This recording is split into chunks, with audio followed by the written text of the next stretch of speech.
There we go. Okay, now we hit go live.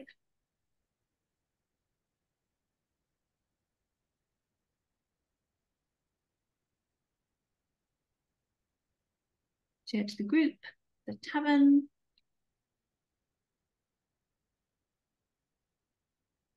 Oh, I knew that was going to work. That'd be straight away. How do I do that?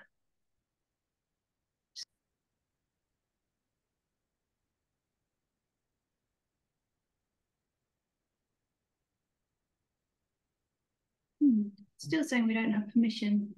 Again, we've got it in 2 places. So, obviously 5 minutes late. I think I'm 5 minutes late for the majority of things that happen in my life.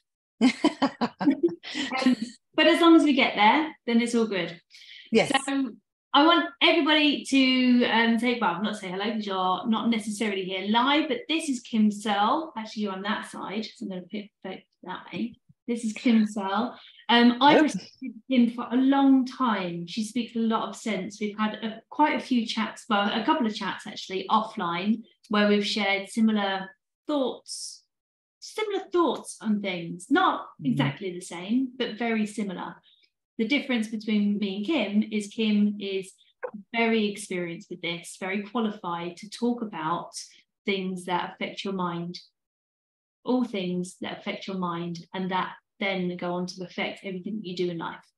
So whereas I come from a marketing perspective, looking at psychology from a marketing perspective, Kim really gets into the nitty-gritty of your behaviour. And I love it. I love getting into the nitty-gritty. So I hope that's done you justice. Thank you. What you put out on LinkedIn is really quite good. So thank you very much for coming in and talking to the group today. Thank you very much for asking me. I'm looking forward to this. Excellent. So I will let you run with this. You can give probably a better and more concise, coherent explanation about who you are and what you do. And I will just sit here in the background because I'm really interested in what you're going to come up with today. Lovely. Thank you. So today we're talking about stress and how you can manage that more elegantly and with style. What do I mean?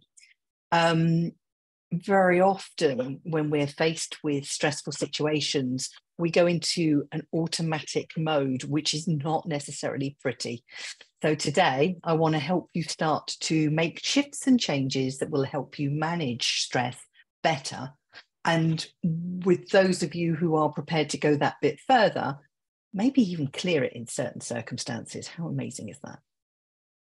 So the first thing I wanted to do is go straight into some questions. Have you ever felt like stress is taking over your life and you're not sure how to regain some control? How many of you have think this is something you've just got to put up with? Everybody has to face it. We all just have to get on with it. And, you know, the experience you've got is the same as everyone else's. Perhaps relying on things to get you through, alcohol, food, medication, all manner of different things that you've used. I know I did. And I'm here today because of my own experiences with stress over the years. And let me tell you, I've done stress beautifully. So I'm happy to share some of that. And in fact, I'd like to start, if that's okay with you, with my own story. I was probably I just turned 30, I'd had my second child. And I hadn't realised how much my husband was suffering with what I now know was a form of depression. We didn't talk depression back in those days, but that's what he was having. So I said, right, no problem, took control. I'll go back out to work. And off I set. The next 4 or 5 years saw me beginning to experience more and more stress as I was trying to handle everything that life threw at me. And as I got a job within what is now Motorola as an accounts payable manager. And it took sort of 3 or 4 years, but the stress was beginning to tell. And I didn't recognise it. All I knew was there was things to do from the moment I woke in the morning, getting the children ready and off to school, walking the dog, you know, getting to work for what was then 8:30, working all day until 5:30, getting the children for 6, getting home, cooking tea, washing, rah rah. For those of you who are women and arguably some men, you understand what I'm saying. And I didn't stop until I went to bed. And what I'm going to talk to you today about is the stress that we put ourselves under, and when we can start to recognize it, or if indeed it's us or somebody else, not sure.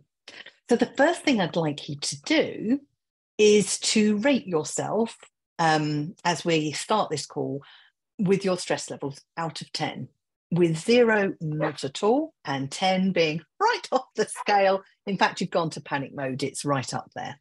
And please forgive the dog barking. He's just come back and got excited. It doesn't matter where you rate yourself. And I want you to think over the last few weeks, because I know it's a busy month all round for people in accounts and finance and bookkeeping. But have a think about the last few weeks and what's been the average rating that you go for. And there's no right or wrong. I'm not asking you to share it. It's just your rating, because we're going to use that by the end of this to see where you're at. So what I wanted to do, first of all, before I started talking more about stress and how it affects us and what goes on, I wanted first to explain, where does it come from? Why does somebody face the workload, the deadlines, life, and just seem to sail through, whereas others, not so much, and they struggle? And it all comes down to our journey to life now, the things that we've experienced, the way that we've gone through life from a very early age. So with your permission, I want to just share my model and use that as the talking point that will take us through. Now, if you've been on any of my webinars, you may well have experienced me talking about this. I'm going to do it slightly different. I've gone in for the whole model. And I'm going to start right here, right deep down. So if you imagine this is you, all of this is you, okay? I'm going to start with these early learnings and beliefs. Why? Because this is where everything starts for us. When you are born, you're like a blank sheet of paper, aren't you? And what happens is your brain, this is your brain here, is learning what's going on. It's learning what's good, what's not good. And each time it's learning something, it applies a biochemical marker. That biochemical marker is the emotion. And what happens is, in those early years, 0 to 7, that biochemical marker is the thing that keeps us safe, because that's the brain's primary objective, to keep you safe. What happens is, let's just take the example of a phobia. Now, if you've got a phobia against spiders, close your eyes now and your ears. But I just want to share the idea of a phobia. So when you first experience a spider, or the feeling of fear around a spider, it applies the biochemical marker of fear, and that in itself would not be a problem. What happens is that the more you're exposed to it, the more that it will grow. Each time, it's like stacking those emotions over and over and over again, because repetition of something becomes a habit. This is really important. Habits are the reason that we get stressed. Now, I want you to know right now, this is not your fault. You were programmed and trained to be who you were today. And you may not agree with me until the end of this, and I hope you will. But what happens is those early learnings are the way the brain keeps us safe. And what happens is when it experiences something, it fires off the emotion, which whooshes through your system, the nervous system, which I guess you could call the body mind, through to the brain to say, this is what you do. And it fires off a whole concoction, a cocktail of hormones, cortisol, adrenaline, your brain is responding to its environment. Does that make sense? So these early learnings are really important. So until 7, we are just working on survival, being safe. And it doesn't mean to say that what you're experiencing then is really a threat now, but your brain has learnt it. And unless you unlearn the emotion and that early learning, it's going to fire off throughout your life. So I'll come back to that a little bit more in a moment. I'll jump in just to say, it explains a hell of a lot, because before the age of 7, I had a really volatile life. Like, there was a lot going on that I haven't unpacked. So it's interesting that you bring up that age range, because actually that's an important age for me.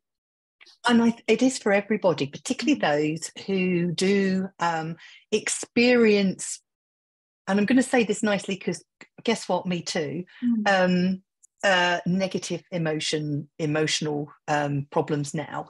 And I'm not saying they've got problems, they're just the emotions aren't good for them. They may have a negative outlook, or they may very quickly reduce to tears or anger. It doesn't matter. It's all that early stuff. And it's all between the ages of 0, 7 and 8. And we have no idea what's being programmed. No idea. There will be some stuff that we do remember because they were significant, but on the whole, we have no idea. It's only when we get to about 8 that our cognitive brain is starting to become developed enough to be able to not be so binary, and it now can see shades of grey. And so when it experiences something, it can start to rationalize it a little bit more. Oh, that's a spider. That's nothing to do with me. So that's before the phobia kicks in. That's a spider. Just stamp on it, or, scoop it up, whatever your thing is. Now you're beginning to find that as you're growing, and it starts from about 8, arguably up to 30, because everybody matures at a different rate. Now you're trying to fit in. You're still trying to keep safe, and fitting in is an extension of feeling safe.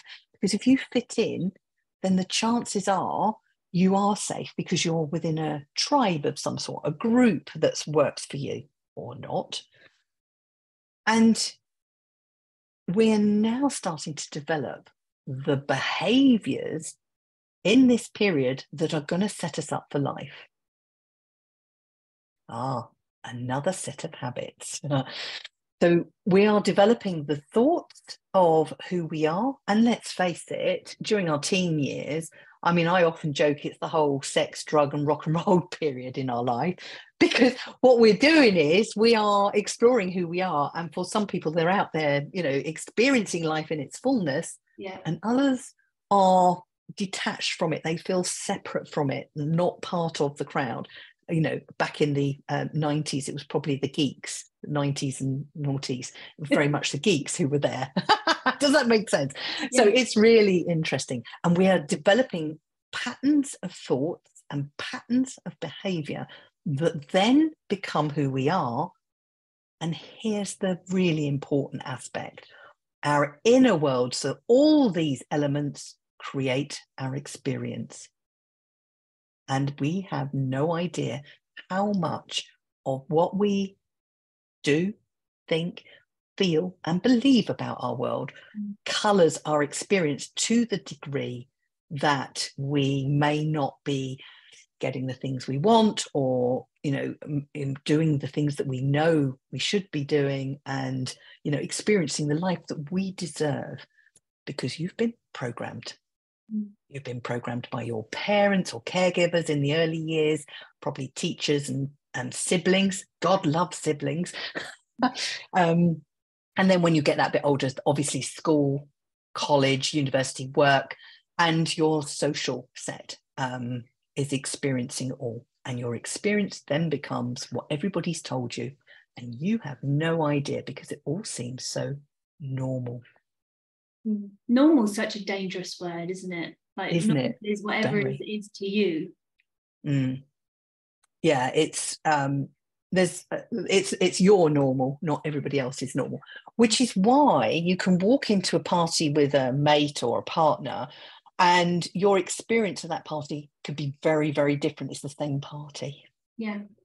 A very different experience. So what I want you to understand right now is it's not your fault. If you're feeling stressed or worried or anxious or any typical emotional stuff, it's not your fault. It's come from an early learning. And one of the things that I do is help people clear those early learnings so that they can change their outcomes. Yeah, makes sense.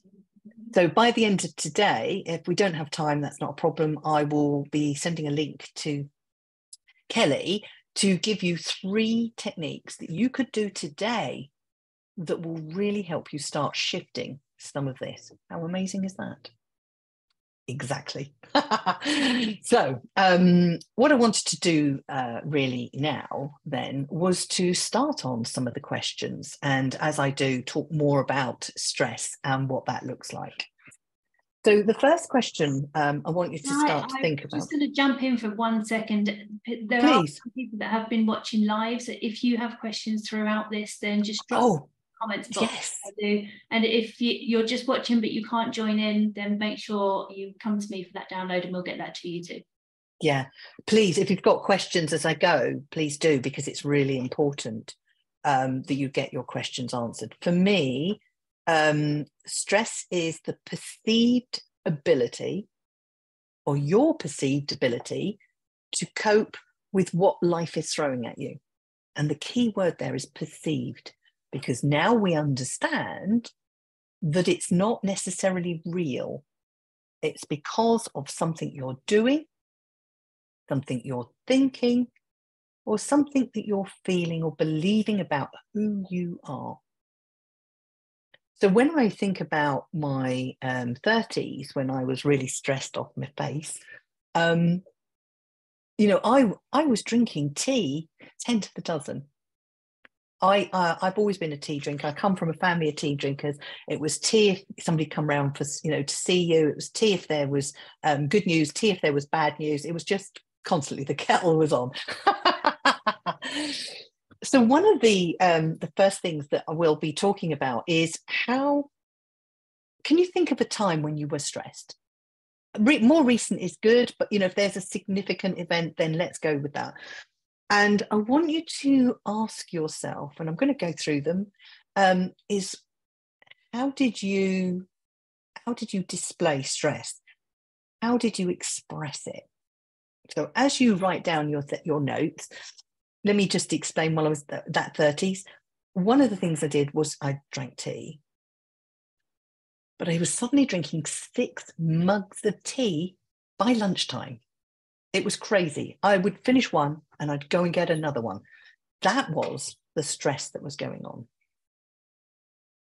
And one of the things that's worth knowing here, and one of the key things that I talk about, is that you are going to be the last person who knows you're stressed, invariably.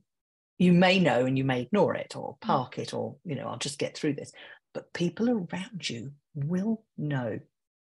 And in fact, it was somebody who said to me about my how many cups of tea I'd had, that it didn't land completely, but it did put a question mark in my head about what was going on. I think that's an awesome example, because when we think of displaying stress, like drinking tea seems seemingly harmless, but it's such a wonderful display of how your behavior's changed because you're trying to soothe yourself and comfort yourself. Exactly. And I would never have thought about that. My mind says, well, I must have shouted at someone that, you know, I'm trying to think of all the negative things that I would have done, but actually there are other indicators that might be seemingly harmless. So, yes. So it's really worth understanding what was going on, and you know, it will be other people who will spot your stress levels probably more than you, because our behaviors become, or our who we are becomes exaggerated in some way, or we'll go the other way and completely diminish. So I'll cover that shortly. So think about behaviorally. I've talked about excess tea, but you might find it's alcohol consumption, it might be food, it might be substance abuses. There is no judgment here, by the way. This is just helping you understand how you might be expressing stress behaviourally that you may not have picked up on. Smoking. I remember that only too well. I've never smoked, but I used to work with a lot of colleagues who, when things were difficult, they'd all go out for a huddle. Oh, yeah. Yeah. It's the one thing I miss about smoking is the escape. Like, it wasn't about the smoking itself. It was never about the smoking. I could leave and I could go and remove myself from the situation. Right, that's it. I'm off to go and have a cigarette. Like, I can't do that now. Like, that's it. I'm going to go and stand in the garden for 5 minutes.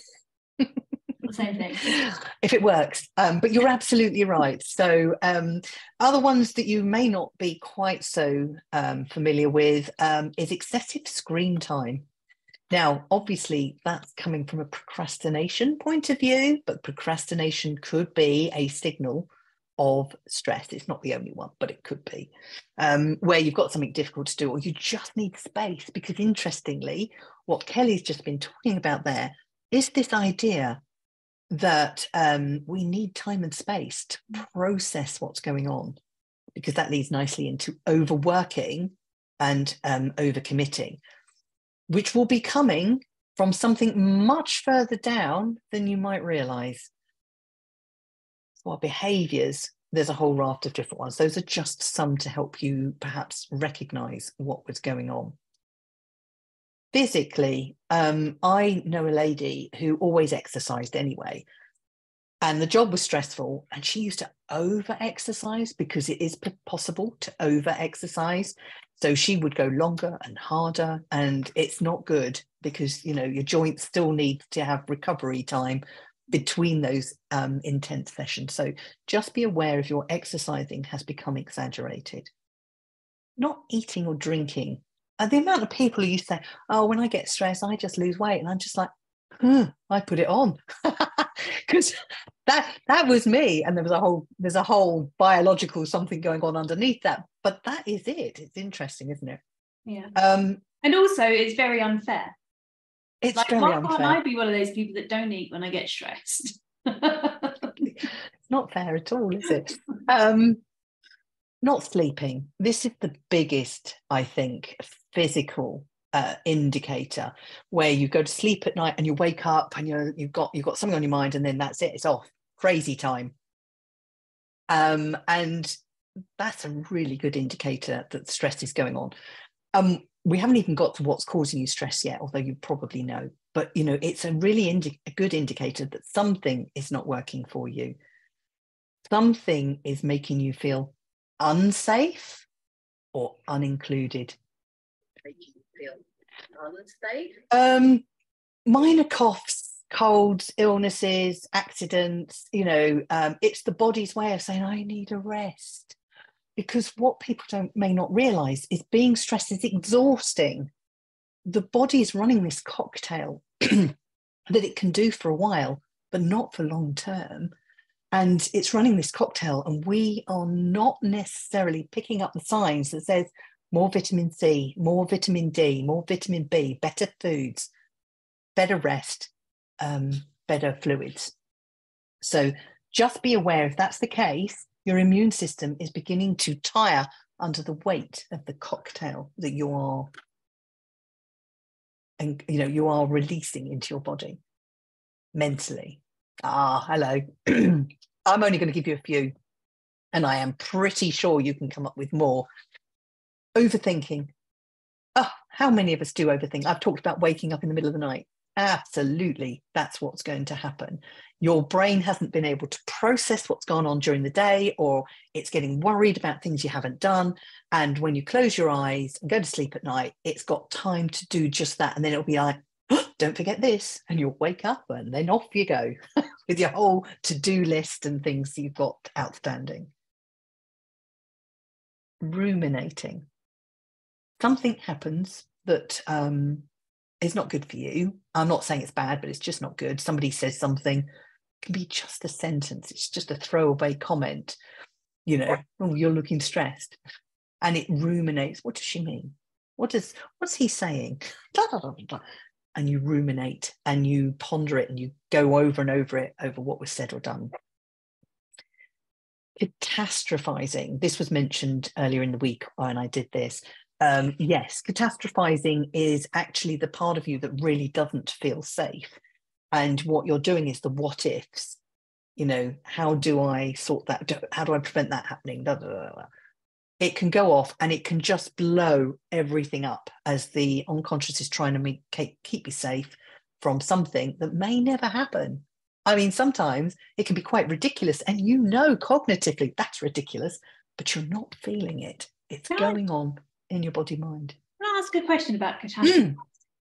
So I have been through some therapy and it was not very good. I've changed course. But they said that I was catastrophizing when I was going through old memories. Right, now, okay. I wasn't too sure if that's, and from what you've just said, kind of backed me up. Is that possible to catastrophize something that happened in the past? Like, because it was just, I was explaining an experience from my perception of an experience. I wasn't moving it into the future. So that's not catastrophizing, is it? Or is it? So it was an experience you had in the past and you're using that for your future? No, I was just explaining it because that was a thing that I haven't dealt with, but I wasn't saying I can't do things in the future because of it. Does that make sense? Yes, it does. What I would say is that depending on what the event is, and I can probably share here that will help explain it, it does influence your future. If you do not clear it, if you're catastrophizing it, it was what we call in the trade, arc at that, significant emotional event. And if it was significant, it means it was imprinted, you know, with the force of a, 10-ton truck. Yeah. So talking of 10-ton trucks, let me explain something here a short story. My mother-in-law, when she was about 21, she was hit by a bus. I know, scary. Back in the 60s, so we're talking, a long time ago, and healthcare wasn't what it is today, or was, depending on where you are. And she was in hospital for 2 years with her legs pinned up in the air. It was just crazy. And she wouldn't get any of this, didn't understand any of it. However, when you were in the car and I was driving or somebody was driving, if she felt threatened by some speeding car or whatever, she'd throw her arm across you as the driver because she was scared of being hit again. Bam. And it was usually in the car because obviously that was a vehicular accident. So it can affect you in the future. So just be mindful. Remember, you've learned something earlier in life. There will have been an emotional content, and the bigger the emotions, the more it can hijack you. You will have some thoughts around it. You may not be thinking it cognitively, but maybe on a deeper level. Oh, I've been here again. Oh, not again, whatever. And it will drive your behavior. In fact, if it's significant enough, you'll be having the early learning, the brain learning, the emotional response, and it will hijack your thoughts, bypass your thoughts straight to behavior. Bam. So a good example of that is if you fall over, you don't think about falling over, do you? You don't think, what can I grab hold of? You just do it, don't you? Your arms go out or whatever. So I would say the event itself may not be coming out as the event when it happened, but the effects of it may influence you if you get into similar situations. So does that make sense? Okay. Perfect. I've put under mentally, mostly because actually this works over all of them. It's procrastination and perfectionism. They are also beliefs that we have about ourselves, but I've put them here because we obviously are thinking, I don't want to do that. Let's go on to do something else. Or I can't let that go. It's not right yet. And so on. So a bit on to the catastrophizing side of things, it is very much linked to, it's actually, no, let me rephrase that. It's not right. We also have thoughts of the future generally, the what ifs. And I had a client once who was scared to death of going to London because of the what ifs. It was just too busy, too noisy. And at one point it was even down to, because that's how catastrophizing she'd made it, ceilings falling down on her. Okay. And we talked through that. And, sometimes when that's happening, you have to go to a microscopic detail and take pigeon steps to help the unconscious unlearn whatever it is it's learned. And interestingly, in this case, it had nothing to do with the ceilings falling on her. So emotionally, how do you do stress? We talked about short-tempered, anger and aggression. That's quite common, but so is isolation. People who you suddenly don't see very much of, or they suddenly might be crying more easily. They'll burst into tears. They may even be in denial. Do you remember what I said? You're going to notice, somebody else is going to notice you're stressed before you are. And they may say, oh, you're looking stressed. And you'll say, no, I'm fine. Complete denial of where they are. So there are a whole raft of others. Maybe you've got some more. That'd be interesting to see what that's going to do. So now you know how you do stress. What I want to do is move through a couple of the questions so that we can get to the point where we can do something about it, something positive. Many of you will have come across James Clear and his habits and his 4-step model, which is all about cue, cravings, cue, cravings, response, and rewards.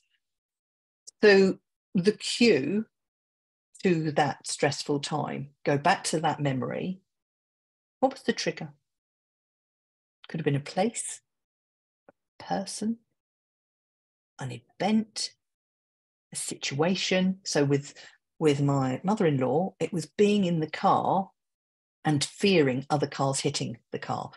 The driver was, and particularly I experienced it for me mostly, but I was in control. I could see what she was seeing, but she didn't trust me to do something appropriate, like brake or steer or whatever.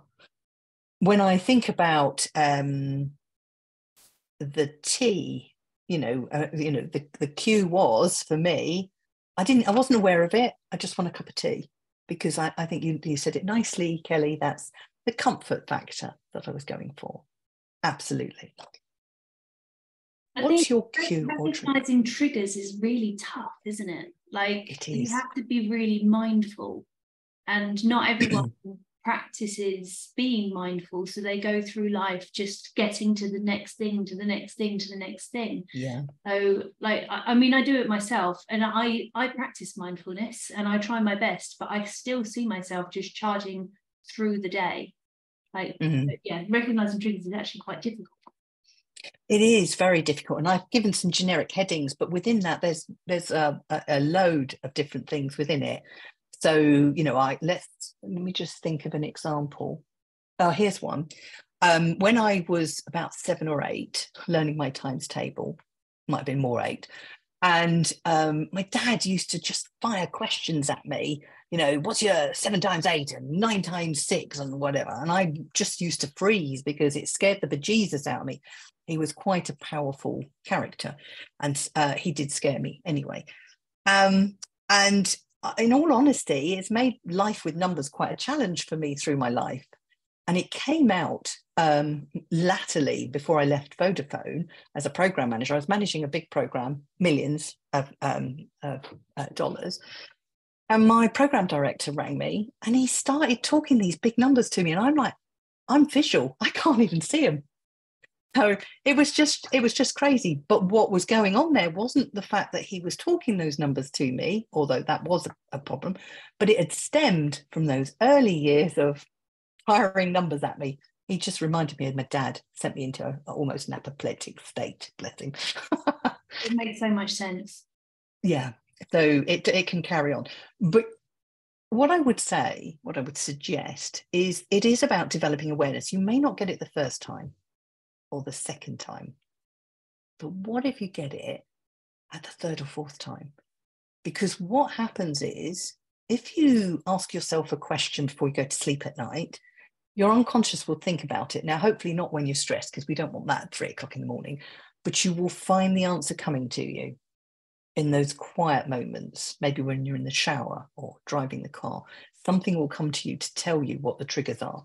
And once you understand those triggers, then you've got something powerful to work with, because now you can do something. Now, you may stop at the triggers, which are actually around perhaps behaviours and thoughts.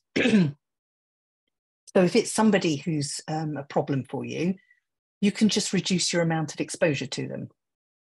Or you could have a conversation with them if you're close to them. Maybe if it's an event, you can start to prepare for it in a way that works for you and remove anything that is a trigger. So very often when I see people, if they've got a presentation problem that they've got going on, obviously it's not the presentation problem, but what we get them to do is to think about who in the room is friendly. Focus on them, ignore the ones that aren't, because they're not helping you. So there are strategies that you can develop knowing the triggers alone. James Clear talks about what does he call it? The cravings. I don't call it cravings, I call it needs. And it's here. These are your needs. This is your need, these early areas. What is it you need to help you in this situation? It may be that you don't feel safe. The presentation, talking to a group of people, being on a webinar. It could be because you're not feeling very self-confident. You've got low self-esteem with what you're doing, or, low self-worth, which means you go above and beyond all the time, trying to people please and do whatever. I saw a client once, bless him, and he, as a child, had been with his dad in his garage doing some woodwork. I don't exactly know what they were making. And his dad had said something along the lines of, don't do that, don't be stupid. Now, he was probably trying to protect him. As an adult, we know that. But as a child, all he heard was, don't be stupid, or be stupid, because the brain can't process that negative at this deep level. So when he's a 50-something purchasing guy and he's avoiding something, it's because he was afraid of looking stupid, asking the questions that would have helped him do what he needed to do. And it was quite stressful because, all the time he was fudging it and trying to create what he needed to do to get through. Yeah. So for me, that's stop showing off. Oh, right. That damaged the ability to be visible and my confidence to be visible earlier on, because I didn't want to be seen as someone who was showing off, because that's what I have in my head. I'm a show off, I'm a show off, I'm a show off. So somebody somewhere may have said that to you. Oh, no. And not necessarily harmfully, but, you heard it and that was it. Or you compared yourself to somebody who was a show off and you thought, I don't want to be like that. No, it was definitely me trying to perform in front of my parents for attention. I can tell you exactly where that comes from. So lovely. So and we need a bit more showing off, I think, in this world, but hey, that's another story. For some people it's a fear of failure. Oh my gosh, they're scared of failing, so they go above and beyond. That's where your perfectionism can come in, or your procrastination, because you don't want to let yourself down. And there's a whole raft of other ones. So just have a think, what is it you're actually trying to avoid by doing this behavior? Or what is it you're trying to fulfill by doing this behavior? There are many. So, it's just an interesting exercise, and happy to, if anybody's not sure, have a quick conversation around it. But there we go. The next bit of his program is the response. We've done the response. We went through that quite a lot. I think that's important. And the reward in James Clear's book is, how the body knows it's suddenly safe. Oh, calms down. Wants to go to sleep for a week. Probably more relevant around about Christmas time, but, whatever.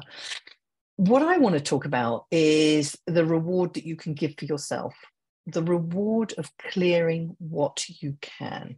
And I think this is so important. And the things that I'm sharing with you today, some of them are, yeah, okay. And some of them are like, what? But trust me, each of them will be valuable for you. We know that mindfulness and meditation really work because what we haven't got in our world is enough time or space to just be. So if you can do nothing else, that might be worth considering. We know about doing more physical exercise and activity, healthy eating, sleeping, having some support around you, time management. Watch this space. I am going to develop a masterclass on that.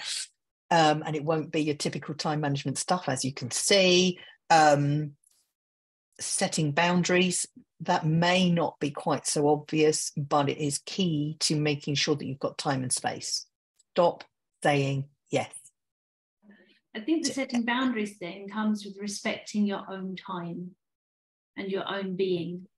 Like, you have to protect that. I'm finding that more and more as I get older. I want to protect myself more and more.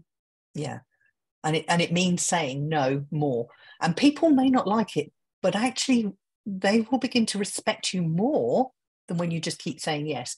Because with the best will in the world, we're all doing our own thing, aren't we? Getting on with our lives. And when we ask people to do something, most people will say yes. Do this, yes. Do this, yes. But actually, if you turn around and said no occasionally, they'll be like, okay, but they won't necessarily argue. Even if it's somebody who has some sort of, for those of you, I don't suppose there's any here, but those people who are working in an environment where they've got people to report to, no, you can't do that with HMRC. I know that. But you can do it with some of your workload. Although HMRC are always telling us no, aren't they? So God love them. Right. So the tools then, these are the things that I want to show you. Now, the first thing, and it's not in this model because I haven't quite found where it would fit, is something called values, the things that are important to you. So I don't know whether you get stressed in all areas of life. The chances are if you're doing it in one area, it will, bleed into other areas. But what's important to you about, let's just focus on that stressful event. What's important to you about being calmer and more peaceful and more in control and all the good things that you want instead of stress? You can write some down as I'm talking. The reason for doing this is that will help you to start to make better decisions around stressful events. So if, for example, it's important to your work that you do get out and talk publicly, or you do give presentations, or, talk with your clients more. If it's important to you and you're feeling stressed about it, now you can start to see the gap. What is the gap? You know what's stressing you. You understand that root cause. And here's your goal, what's important to you. And you might find you'll be able to make that change much easier when you identify the gap between, what you need and what you want. Most of it, once you clear these early stuff, I'm not important, I'm a failure, I'm not lovable, loved, wanted, blah, blah, blah.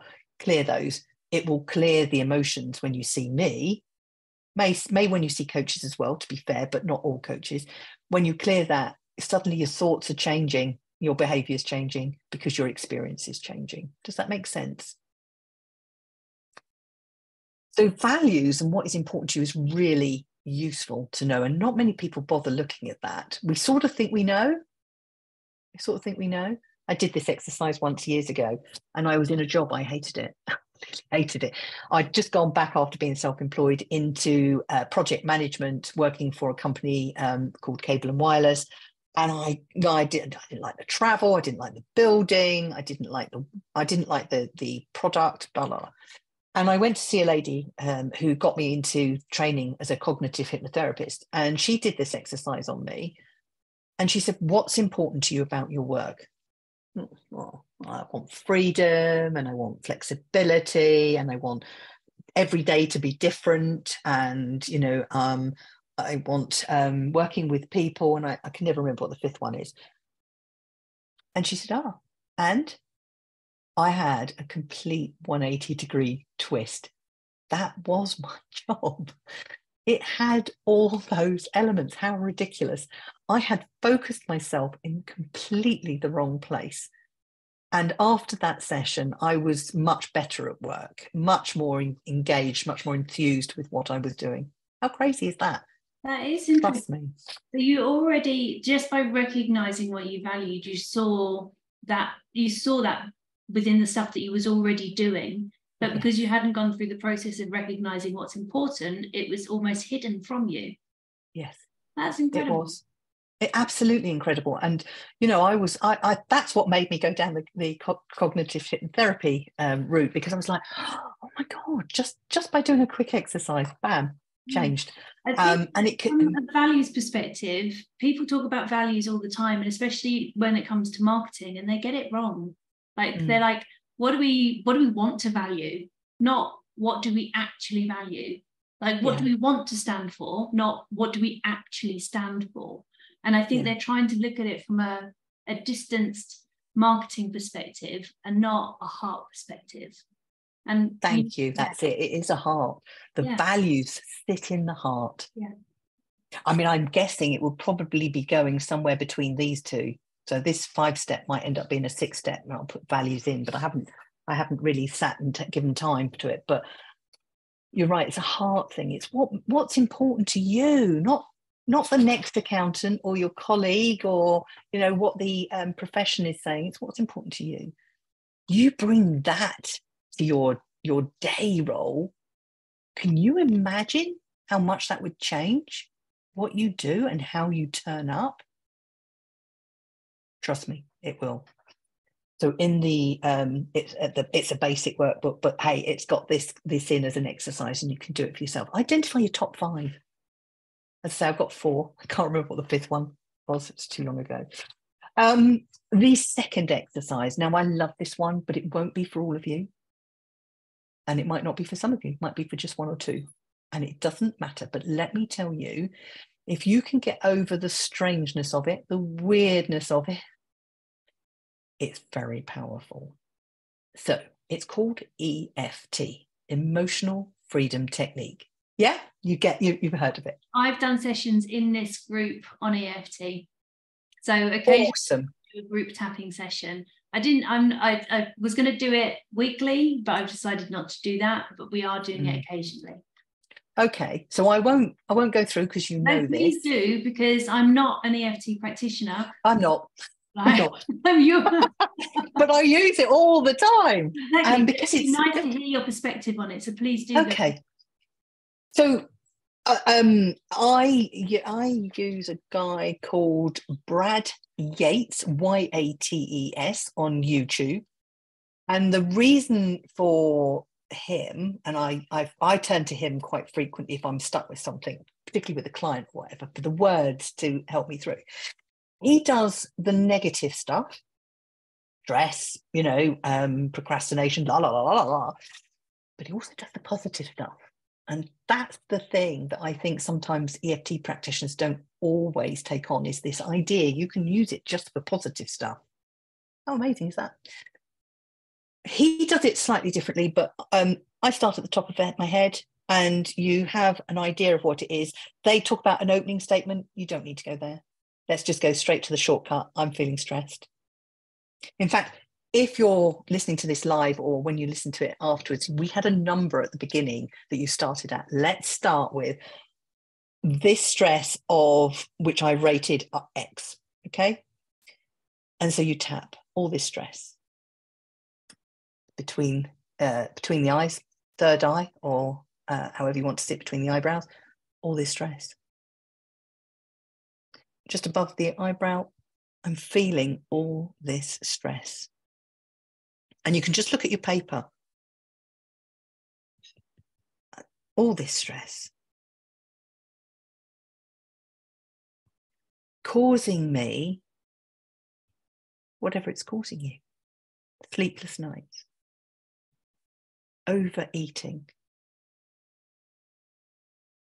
it making me feel emotional? All this stress causing me to overthink.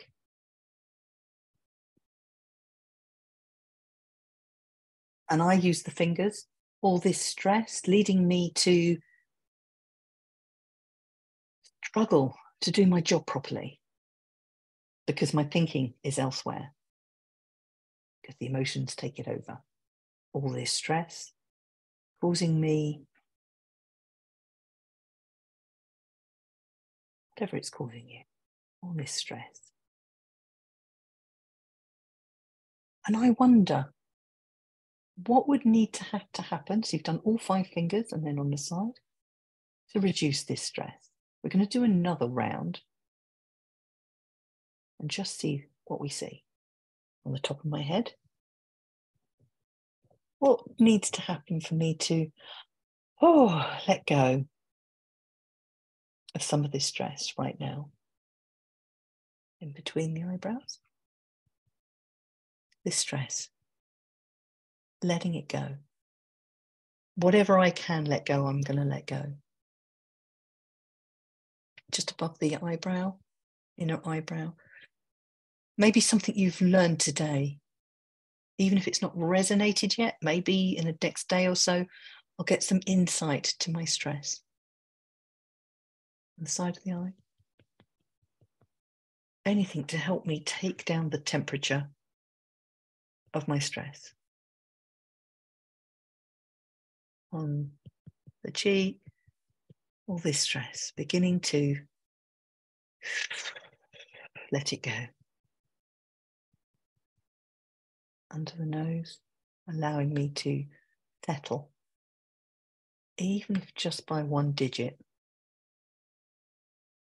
dealing more.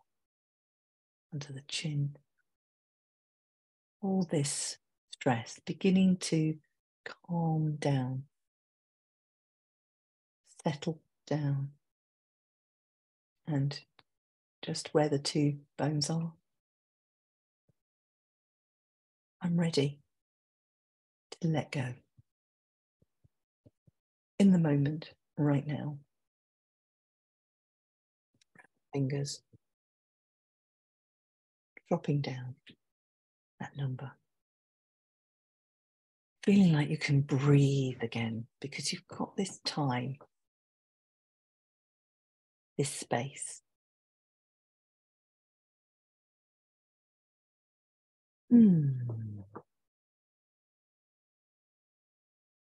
And then the last one. When you finish that, just breathe now. Take a nice deep breath in and out.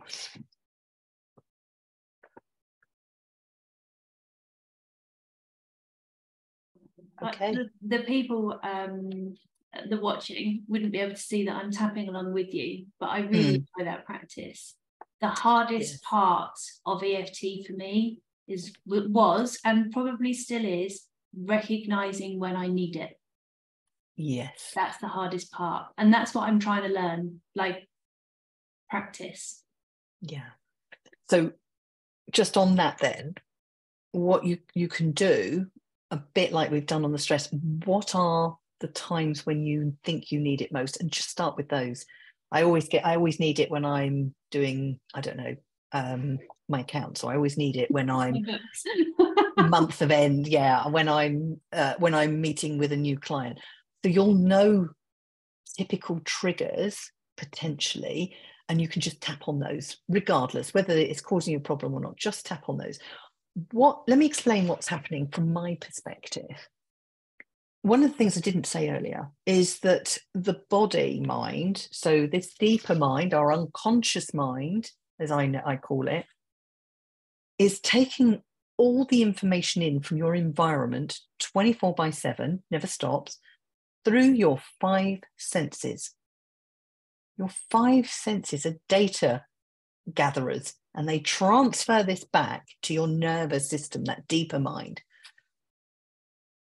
And so what happens is when you take on, as I said earlier, about a significant emotional event, all 5 senses were engaged, the chances were. Not necessarily, but, the majority of them.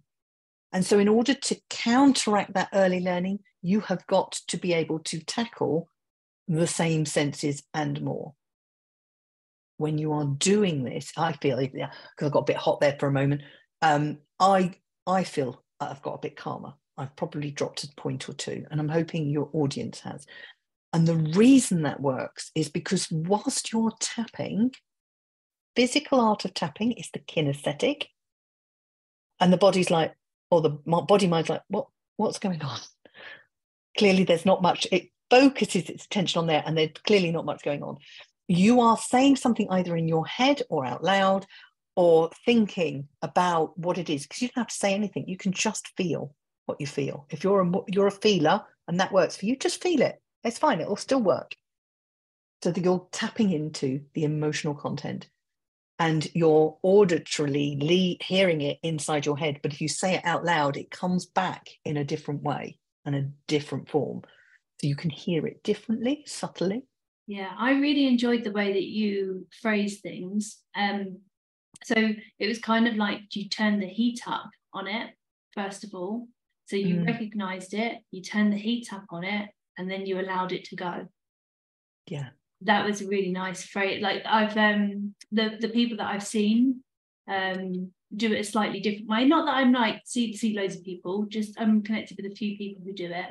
And it's normally a phrase and then one sentence that accepts it and one sentence that lets it go. But I actually really enjoyed how you just intensified it, and then it was almost like that release, you know? It is, yeah. And you've done that just by the physical art of tapping. And of course, you've tapped into all your five senses, well, three of them. So if you had a candle on and you were sucking a sweet, Bob's your uncle, you would start to come down much faster. Hey, high five. Like candle suck sweet, Bob's your uncle. Exactly. So the last one I want to share with you today, because the booklet will give you some guidance on that, but just reach out if you've got any questions. The last one is my hot pen exercise. I used to call it automatic letter writing, and I find this quite valuable for processing, particularly old stuff, but even recent stuff. It can be very valuable. If somebody said something to you and you've got really irate with them, and you've not been able to, you wanted to say something really clever, but you didn't think of it in time, and it was only afterwards. So it'd be really useful for that event. It's basically, and it's better on pen. I know some of you prefer to work on your computer. You can do that, but it could be hard on the keyboard, because what you're going to do is you're going to take some A4 pieces of paper, and you're going to put your pen on the paper, and it does not come off that paper until you've exhausted yourself, basically. 10, 15, 20 minutes, depending on what it is you're dealing with. And you write, and you write, and you write, and you write all what's going on, everything that comes into your head.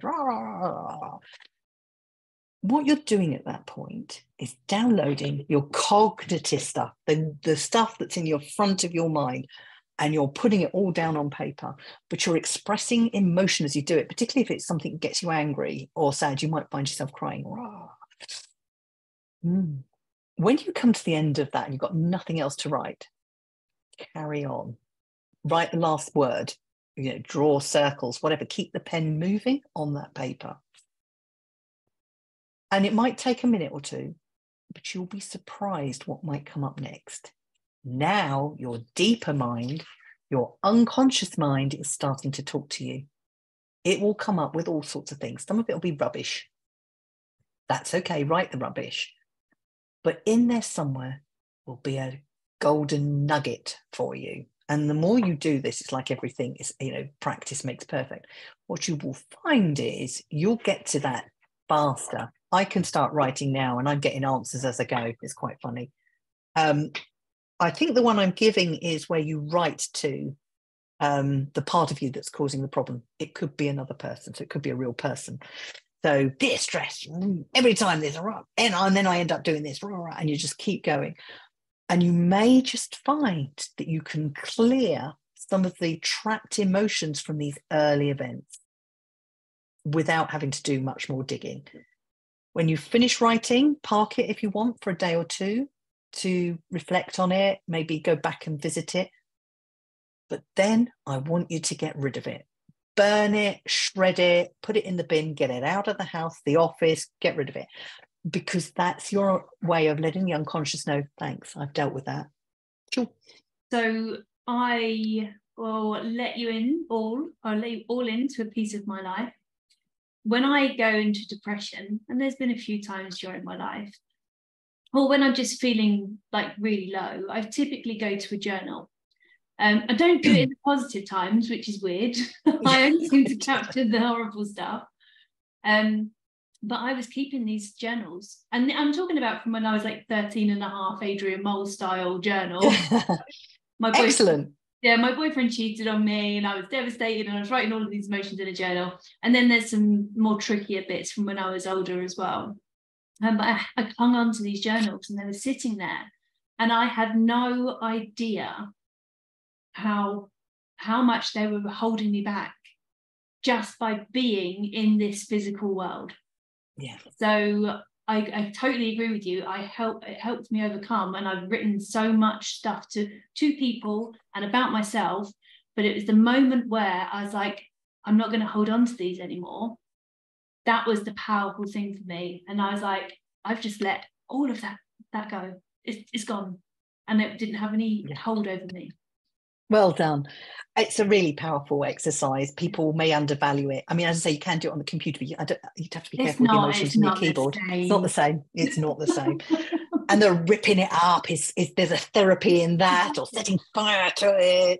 I've done it on all sorts. I've already mentioned my dad was quite a fearsome character, so I think it took 3 letters. So it might not all go in one go. You might have to do more than one, but never mind. Each time you're clearing a layer and a layer and a layer and letting it go. There is a second step to that. I'll just throw that in. If you wanted, so you could write the stress, rah, rah, rah, or the person, rah, rah, rah. Get rid of it. Now get whoever you wrote to right back. Oh, hello. You might be surprised what comes up there. Yeah, I'm really sorry. I didn't mean to be causing you so much stress. Yeah, exactly. Yeah, because again, your unconscious mind is absorbing 24/7 the stuff, so it will absorb the good stuff, but your mind is trying to keep you safe, so it's focused on the bad stuff and not perhaps all the stuff that's going on around in a bigger picture. And then there's a level of forgiveness. Like I was doing this to protect you. Yeah. And then you're like, okay, well, I forgive you. Like there must be. Yeah, I quite like that idea. I might practice this. I might have a little go myself. Yeah, exactly. So summary then is understanding what's going on for you and understanding it at these different levels, because if you just work at a behavioral level, the inner stuff still will be going on. And you don't have to, we don't have to dig too deep like I've done today. You can just tap your way through it, write your way through it. There are others, but those are the key ones, I think. Understand stress is tiring you out, leading you to burnout. Short-term stress is not a problem. Long-term stress is, and long-term for me is anything over 6 months, depending on your health. I mean, if you're in your 20s, probably 12 months is nothing. So you'll need to guess, because we're all different, but just be mindful of it. And I would also say that for me, that stress in my 30s is still having repercussions today. So it's really important you get hold of it much, much sooner than I have. And I don't think I can honestly say more than listen to your body feedback. Those coughs and colds, those headaches, that tense muscles, the stomach aches that you might get, all these things are biochemical feedback to say something's not right.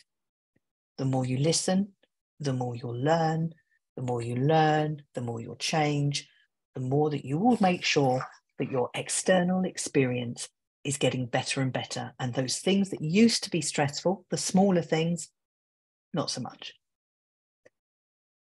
Thank you. That was useful. Go, you've gone mute. I'm going to stop you sharing your screen for just a second so we can bring it's done. On. So that was amazing. Thank you so much. Thank you so much. That's thank you. A load. And it's nice to hear the same thing from different perspectives as well. So your EFT is different to mine, but it's not that they're right or wrong. There's just different ways of doing stuff. And actually, I felt that yours is, I think I'll practice doing it that way, because I really enjoyed going through that process. Whereas, awesome. The different ways. It's what works for you. Some of what I said may not sit well, and that's okay too. It's a model that I came across, and it works for me. So, and I know it works for a lot of other people too. Yeah. So as I said, we did it in here a couple of times, and I think I'll bring it back and do it again. But I got a bit nervous, actually, because it's something that I do for myself, and I was sharing it with others for the first time, and I was a bit like, ooh. Yeah, but if it makes a difference, and it does, so I don't know if people are putting into the comments, I think for your own group, it's worth it. If they can now say what their rating is on the stress level, has it shifted from the beginning of the call to the end? And if it has, drop off at 1 o'clock because I think they're, or 2 o'clock because I think there's 2 o'clock stuff. So okay. Yeah, no, that's fine. Right this second, but I will ask them because there was a few on the call in the middle. Yeah, and if it hasn't, that's fine. You just got to do more of them. Yeah, fine. Yeah, absolutely. So for me, recognizing the triggers, going back, and I've done a lot of stuff that looks back at my past. And as I say, the under 7, like there was a lot going on before I reached the age of 7. And I probably don't give myself credit for that. And it has shaped who I am, and it shaped the problems, and it shaped all the good bits as well. Oh, yeah, absolutely. So we've just been talking stress today, but it absolutely does shape who you are. You will have developed some really strong coping mechanisms to help you go through. So it's just that you might be able to take the foot off the pedal of those coping mechanisms a bit now, because you're grown up and you've got more information, more strategies, more experience to handle situations that perhaps one time. Funnily enough, the next thing I was going to come to is you said the 0 to 7, and then there was the 8 to 30, the kind of fitting in, the feeling safe. And I really see that. And it was after the age of 30 where I started letting go, figuring myself out, and not trying to fit in so much, and trying to find my own way. And past 40, now is the time where I really don't give that much of a shit at all. Well, good on you. Mine was nearer 50. I think you still got to work on yourself, like from the past. But what I realised is I have got stuff to work on, and I'm not going to let that stop me. And I've got more courage to do that. So the older you get, the more you can reflect on that, I guess. Yes. Right, I'm going to let you go. Thank you so much for being a part of this. Thank you. I appreciate it. I hope that was useful for everybody. Yeah. So we'll get the workbook out to them. I'm going to put this recording into a YouTube, so everybody, it's going to be in here for a while, but everyone who's in the Tavern can have access to it forevermore. Lovely. Thank you so much for coming in and talking to us today. Oh, thank you so much, Kelly, for asking. I've loved it. How do I stop everything from happening?